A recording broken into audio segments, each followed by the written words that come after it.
जो भारत में 1950 के बाद जो भी पैदा हुए हैं और भी बहुत सारे प्रोविज़न हैं, और बाद में 1987 का एक रखा गया ब्रेक। तो जाहिर सी बात है कि राहुल गांधी उसके पहले पैदा हुए हैं, तो बाय बर्थ उनको सिटीजनशिप यहाँ मिल जाती है। ब्रिटेन में किसी कंपनी के डायरेक्टर हैं और वहाँ के नागरिक होते हुए भी वहाँ के होकर ही वहाँ के डायरेक्टर हो सकते हैं। डायरेक्टर नागरिक के रूप में वहाँ डायरेक्टर हैं। तो ये बात अब सामने आ रही है कि ये चीज़ इन्होंने इलेक्शन में, अभी के इलेक्शन में बताई है या नहीं बताई है। अगर डुअल सिटीजनशिप उनके पास है तो उनको बताना चाहिए था, ये चीज़ डिस्क्लोज़ करनी चाहिए थी। हमारे जो संविधान में ये चीज़ है कि आप स्पष्ट रूप से एफिडेविट देंगे तो सारी बातें बताएंगे, तो कहीं ना कहीं जो चीज़ छुपाया है अगर वो चीज़ सामने आ जाती है तो एफिडेविट झूठा हो जाएगा। एफिडेविट जब झूठा हो जाएगा तो आपका नॉमिनेशन ही रद्द हो जाएगा। उसकी वजह से हो सकता है कि अदालत का कोई ऑर्डर इनके खिलाफ हो जाए, ऐसा इसके होने के चांसेस हैं। सूचना है वो गलत हो जाएगी। और रिप्रेजेंटेशन ऑफ पीपल एक्ट जो है उसको लेके बहुत ही सख्त है। और हम याद दिला दें कि इसमें जो इलेक्शन के वक्त आप जो भी पर्टिकुलर्स फाइल करते हैं, या इलेक्शन के प्रोसेस में जो पर्टिकुलर फाइल करते हैं, या इलेक्शन के प्रोसेस में जो खर्चे का विवरण देते हैं, उसको लेकर गड़बड़ियां पाई जाती हैं तो चुनाव रद्द होता है।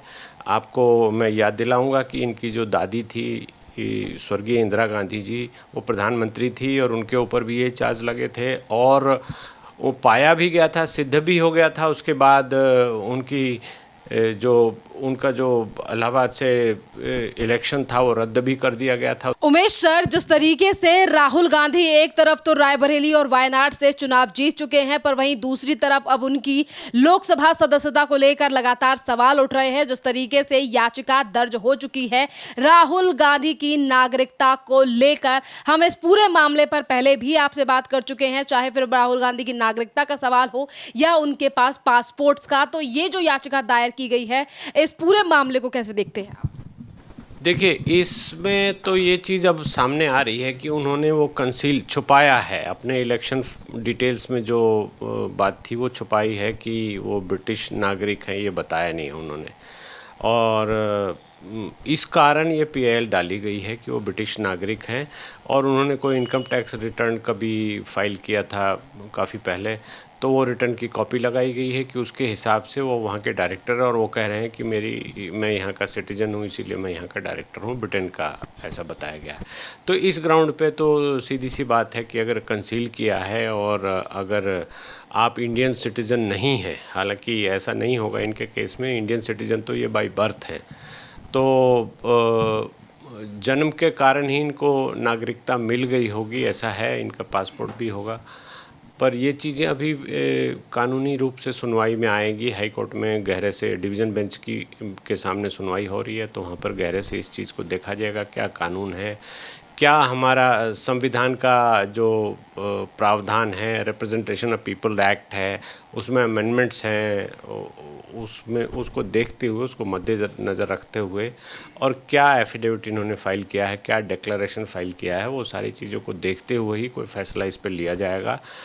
अभी इसको एज सच कहना पब्लिक डोमेन के डॉक्यूमेंट से थोड़ा मुश्किल है। मुझे लगता है कि अभी प्रीमेच्योर भी होगा, तो अभी इसके बारे में सिर्फ हम गैस वर्क ही कर सकते हैं, ज़्यादा स्पेसिफिक चीज़ें नहीं बता सकते, नहीं जान पा रहे हैं लोग। और जब न्यायालय उस पर जो भी ऑर्डर करेगी तब जाके बात खुलेगी, और हो सकता है कि उनको सदस्यता से हाथ धोना पड़े, ये भी हो सकता है, कोई बड़ी बात नहीं है। सर, जैसा कि भी आपने कहा कि राहुल गांधी की सदस्य नागरिकता जो है वो उन्हें बाय बर्थ यहाँ से मिली है, वहीं दूसरी तरफ जो याचिका लगाई गई है वो ब्रिटेन के पासपोर्ट को लेकर लगाई गई है। अगर किसी व्यक्ति के पास दोनों देशों की नागरिकता होती है तो क्या वो चुनाव लड़ सकता है? क्योंकि लगातार ये सवाल भी खड़े हो रहे हैं, और कितना खतरा है अब राहुल गांधी की लोकसभा सदस्यता को? देखिए, जहाँ तक की बात है कि आप इलेक्शन लड़ने की बात है, तो आप भारत के नागरिक हैं, और भारत में नागरिकता को लेकर कोई अलग से डेफिनीशन नहीं बनाई गई है। नागरिकता को लेकर कानून है, उसमें ही प्रावधान है कि जो भारत में 1950 के बाद जो भी पैदा हुए हैं, और भी बहुत सारे प्रोविज़न हैं, और बाद में 1987 का एक रखा गया ब्रेक। तो जाहिर सी बात है कि राहुल गांधी उसके पहले पैदा हुए हैं, तो बाय बर्थ उनको सिटीजनशिप यहाँ मिल जाती है। ये विश्व के करीब करीब बहुत सारे देशों में है, और ऐसा है कि जहाँ जिस देश में जो पैदा हो जाता है तो उसको नेचुरल सिटीजनशिप दे दी जाती है। तो ये तो है कि राहुल गांधी ने यहाँ पर सिटीजनशिप कोई अप्लाई करके एक्वायर नहीं की है। ये बात है कि उनकी माताजी ने तो सिटीजनशिप एक्वायर की थी। जब वो शादी होके राजीव गांधी के साथ आई तब उन्होंने सिटीजनशिप, इंडियन सिटीजनशिप एक्वायर की। और हमारे देश में जो कानून है उसमें ऐसा कोई प्रावधान नहीं है कि आप दूसरे देश की नागरिकता नहीं रख सकते। अब इलेक्शन लड़ते वक्त इनको जो डिक्लेरेशन देने होते हैं, जो डॉक्यूमेंट फाइल करने होते हैं, जो एफिडेविट देना होता है, उसमें जो संविधान की शपथ ली जाती है, जो एफिडेविट, जो रिप्रेजेंटेशन ऑफ पीपल एक्ट में जो एफिडेविट का फॉर्मेट है, उसमें आपके एसेट्स और वो सब दिए जाते हैं। तो वहाँ पर ये चीज़ सामने आई है कि उन डॉक्यूमेंट्स में कोई ऐसा डॉक्यूमेंट पहले इन्होंने फाइल किया था जब ये दिखाया गया था कि ये ब्रिटेन में किसी कंपनी के डायरेक्टर हैं और वहाँ के नागरिक होते हुए भी वहाँ के होकर ही वहाँ के डायरेक्टर हो सकते हैं, डायरेक्टर नागरिक के रूप में वहाँ डायरेक्टर हैं। तो ये बात अब सामने आ रही है कि ये चीज़ इन्होंने इलेक्शन में, अभी के इलेक्शन में बताई है या नहीं बताई है। अगर डुअल सिटीजनशिप उनके पास है तो उनको बताना चाहिए था, ये चीज़ डिस्क्लोज़ करनी चाहिए थी। वैसे उनको इंडियन सिटीजनशिप से डिस्क्वालीफाई नहीं किया जा सकता है, ना किया गया है। इंडियन सिटीजन तो वो बाय बर्थ हैं। हालांकि ये बात है कि जब आप एक लोकसभा का चुनाव लड़ रहे हैं तो आपको फेयरली सारी बातें बतानी चाहिए, बताना बनता है। और आप उस कंस्टिट्यूंसी के लोगों को रिप्रेजेंट कर रहे हैं तो आपको तो फेयर होना पड़ेगा। पब्लिक लाइफ में क्लियर सारी चीज़ें, अपनी सारी जानकारी देनी पड़ेगी जब आपने तय किया है पब्लिक लाइफ में आएंगे। तो ये इन्होंने नहीं बताया है, उसकी वजह से गड़बड़ी हो सकती है और उसकी वजह से हो सकता है कि अदालत का कोई ऑर्डर इनके खिलाफ हो जाए, ऐसा इसके होने के चांसेस हैं। सर, इससे पहले भी राहुल गांधी के ऊपर जब नागरिकता या फिर पासपोर्ट को लेकर सवाल उठे हैं तो ना ही तो कांग्रेस और ना ही तो खुद राहुल गांधी ने सामने आकर देश की जनता या फिर उस लोकसभा क्षेत्र के लोगों को कोई जवाब नहीं दिया कि जो एलिगेशन लगाए जा रहे हैं उसमें कितनी ज़्यादा सच्चाई है, क्योंकि ये पहली बार नहीं है जब राहुल गांधी की नागरिकता को लेकर सवाल उठाया गया हो या फिर ब्रिटेन का नाम पहली बार आया। हाँ, उसको लेकर ये छुपाते हैं, कहीं ना कोई मिस्ट्री है, कहीं कुछ है। तो हमारे जो संविधान में ये चीज़ है कि आप स्पष्ट रूप से एफिडेविट देंगे तो सारी बातें बताएंगे। तो कहीं ना कहीं जो चीज़ छुपाया है, अगर वो चीज़ सामने आ जाती है तो एफिडेविट झूठा हो जाएगा। एफिडेविट जब झूठा हो जाएगा तो आपका नॉमिनेशन ही रद्द हो जाएगा, आपकी जो सूचना है वो गलत हो जाएगी। और रिप्रेजेंटेशन ऑफ पीपल एक्ट जो है उसको लेके बहुत ही सख्त है। और हम याद दिला दें कि इसमें जो इलेक्शन के वक्त आप जो भी पर्टिकुलर्स फाइल करते हैं या इलेक्शन के प्रोसेस में जो पर्टिकुलर फाइल करते हैं या इलेक्शन के प्रोसेस में जो खर्चे का विवरण देते हैं उसको लेकर गड़बड़ियां पाई जाती हैं तो चुनाव रद्द होता है। आपको मैं याद दिलाऊंगा कि इनकी जो दादी थी, स्वर्गीय इंदिरा गांधी जी, वो प्रधानमंत्री थी और उनके ऊपर भी ये चार्ज लगे थे और वो पाया भी गया था, सिद्ध भी हो गया था। उसके बाद उनका जो इलाहाबाद से इलेक्शन था वो रद्द भी कर दिया गया था। उसके बाद से इमरजेंसी लगी थी, वो तो एक अलग कहानी है।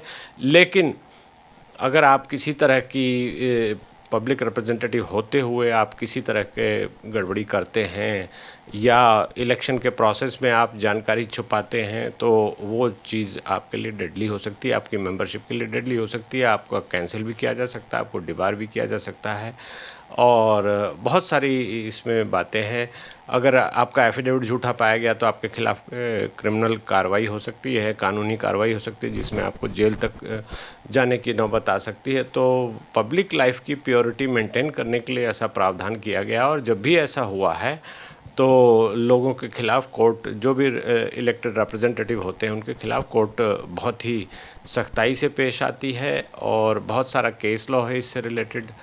और अभी देखते हैं इस केस में क्या क्या सामने आता है, क्या क्या इन्वेस्टिगेशन करके आया गया है, पासपोर्ट की कॉपी कहाँ की लाई जाती है, क्या आती है, वो सारी बातें अभी सामने आएगी। लेकिन इसके साथ दूसरा मुद्दा इनका जो जुड़ा हुआ है कि जो इनको सज़ा हुई है गुजरात हाई कोर्ट से, उस पर डिस्क्वालीफाई ये पहले हो चुके हैं और हमारे देश में ऐसा कानून है, ये 2013 में ही कानून बना था। और एक बात है जो लोग अभी जानते नहीं हैं कि 2013 में कानून जब बना था उसके पहले 2011 में लालू प्रसाद यादव जी के खिलाफ जब सज़ा का ऐलान होने वाला था, उसके पहले ही जो यूपीए गवर्नमेंट थी उन्होंने एक ऑर्डिनेंस बनाया था और उस ऑर्डिनेंस यूपीए गवर्नमेंट का ऑर्डिनेंस था कि इसके अंतर्गत वो किसी न किसी तरह से लालू प्रसाद यादव जी को बचाने का प्रावधान कुछ कर रहे थे और राहुल गांधी ने उसके विरुद्ध बयान दे दिया था। उनको शायद जानकारी नहीं थी, तो ऐसा हुआ था। उसके बाद उन्होंने ये भी कहा था कि ये ऑर्डिनेंस अगर ऐसा लाया जा रहा है तो ये गलत है, मैं इसको नहीं मानता, ऐसा कुछ कहा था। उसके बाद खैर वो ऑर्डिनेंस विड्रॉ हो गया। उसके बाद एक्ट आया, 2013 में एक्ट आया। एक्ट में लालू प्रसाद यादव डिस्क्वालीफाई भी हो गए और अभी भी डिस्क्वालीफाइड हैं उसमें। तो राहुल गांधी भी अभी जो अगर वो सूची देखेंगे तो उसमें सबसे लास्ट एंट्री राहुल गांधी की है, 2023 में डिस्क्वालीफाई हुए हैं कन्विक्शन की वजह से। हालांकि उसकी अपील पेंडिंग है।